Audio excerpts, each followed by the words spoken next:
Coming up on Mountain News this morning, it's Martin Luther King Jr. Day, and we will show you how folks in the region are marking the occasion. And we take you to Breathitt County, where one group of people came together to find a creative solution to a serious problem. Plus, in Frankfort, some Kentucky lawmakers are trying to raise wages for Kentucky workers, proposing a $15 minimum wage. Dedicated to Eastern and Southern Kentucky, this is WYMT Mountain News This Morning.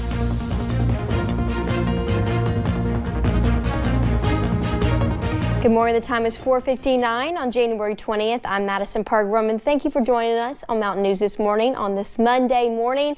It is one word to describe today: cold. Let's go to Brandon Robinson. Brandon, I know you say I don't listen to your forecast, but well, you got a hard reminder if you didn't listen to it this morning. Yeah, I got up and I just had this feeling like it was going to be really cold. And from last night, from when I got home to like this morning, it was like a big difference. Yep, and exactly. And here's the thing: when you looked outside yesterday, you had snowflakes flying most of yesterday. They're still flying for some this morning. Let's take a look. We're looking to the satellite and radar loop for the last 6 hours. They went away for a little bit, then they came back. It started to snow again when I was leaving the house about 2:30 or about 3 this morning. So again, it's just one of those situations where the snow mixed with the cold means it's just feeling frigid out there this morning. The only spot in the 20s right now is Middlesboro, and they're barely hanging on there at 21. Everybody else is in the teens right now. When you factor in a pretty stiff wind there out of the north, that means wind chills are in the single digits almost area wide. So it is definitely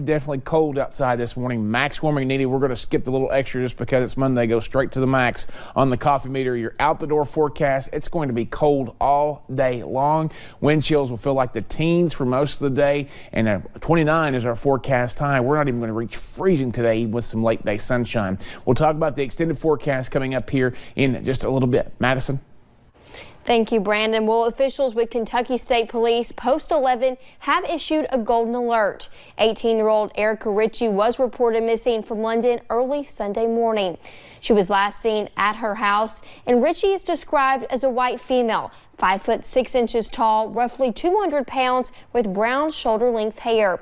Anyone with information on her whereabouts is asked to contact Kentucky State Police.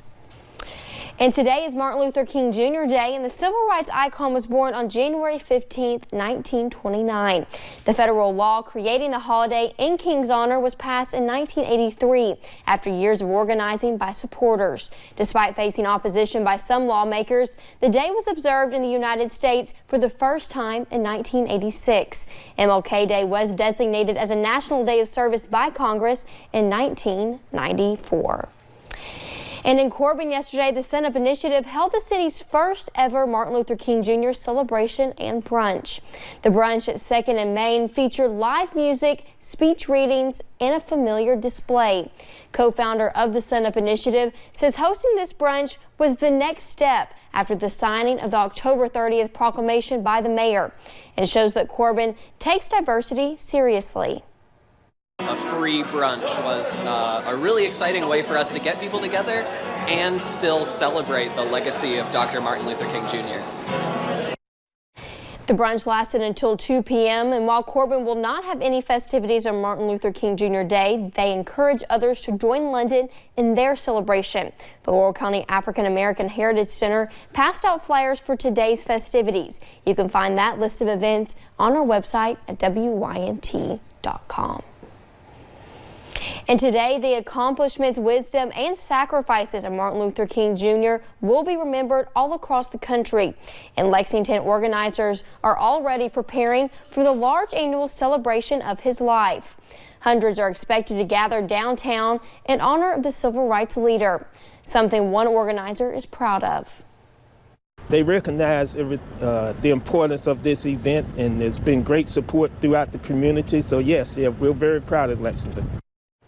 Now, Lexington's Freedom March will begin at 10 a.m. this morning.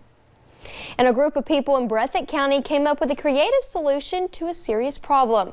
A wooden doghouse is placed outside of Tiki's Treasures as a pet food blessing box. Travis Cohn built the box, and he says it is just an answer to a problem he sees throughout his community. Anybody at any time can come by. The box is always open. You just drop off any food you can for dogs, cats, any kind of pet product really, pee pads, snacks, anything like that. Now the box is not only for donations, Combs says it's also for people to take what they need from it. And the General Assembly is in full swing in Tennessee, but what does that have to do with food? A bill introduced by Representative Patsy Hazelwood is looking to imply a tax-free food holiday this year from June to July.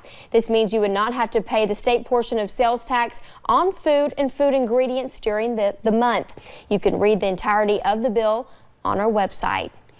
And in Kentucky, lawmakers are trying to raise wages for Kentucky workers. Governor Andy Beshear addressed what he calls a need for higher wages during his State of the Commonwealth. Louisiana Representative Kathy Hinkle is leading Democratic lawmakers in Frankfort by sponsoring a bill that would raise the minimum wage to $15 an hour by 2027, with incremental increases until then. Prices are rising anyways. Without minimum wage going up, the prices are already raising anyway, so why not put a little bit more money in people's back pocket? The minimum wage bill has been introduced to the Kentucky House of Representatives and is now in the House Economic Development and Workforce Investment Committee. Well, thank you for getting your day started with us here on Mountain News this morning. And later we talked with a plant expert about how to care for your flowers during spells of constantly changing weather. That's right. It'll be a frigid first couple of days to the new week before temperatures start to finally make their way back closer to normal. I'll have the full forecast in about 3 minutes.